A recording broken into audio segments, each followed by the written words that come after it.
The School of the Arts held its first performance in the Michael J. and Mary Ann Freeman Theater and Dance series last weekend with a production of Rosencrantz and Guildenstern Are Dead. This intellectual absurdist comedy by Tom Stoppard is a parody of Shakespeare's Hamlet. I believe it's coming through the floor. That can't be south, can it? That's not a direction. Lick your toe and wave it around a bit.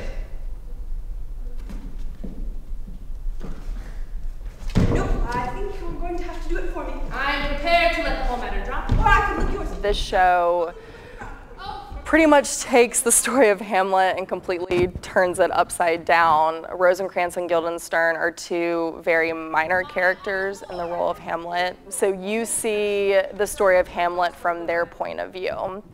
This is their story. I remember. Yes? I remember when there were no questions. There were always questions.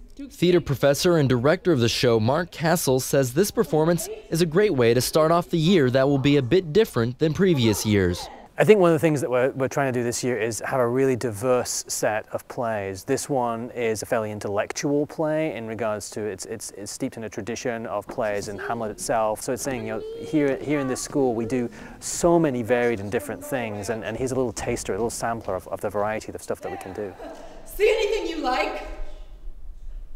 What do they do? Let your imagination run riot! Sarah Chase Key played a lead role in the Shakespeare production last fall, but she says the challenge of her role this weekend has been a great way to start her senior year. Hold! An audience! It's different in the fact that I'm supposed to be playing a man in this show, and I obviously wasn't in Richard III, so they're two completely different characters, but that's one of the beauties of acting, is hopefully you get to play a lot of different characters, and so it's been a really good transition. And even though this year will provide many new looks from the School of the Arts, sophomore Elizabeth Ann Narrows says there is still some familiarity there. While there is that quality of newness, because it's, you know, we just got back from a long summer, it's familiar, and we know we all are family, and we all know each other, and we know how each other works. I just feel like I'm coming back together with my family and getting to perform with them. I'm Nathan Troost, Samford University.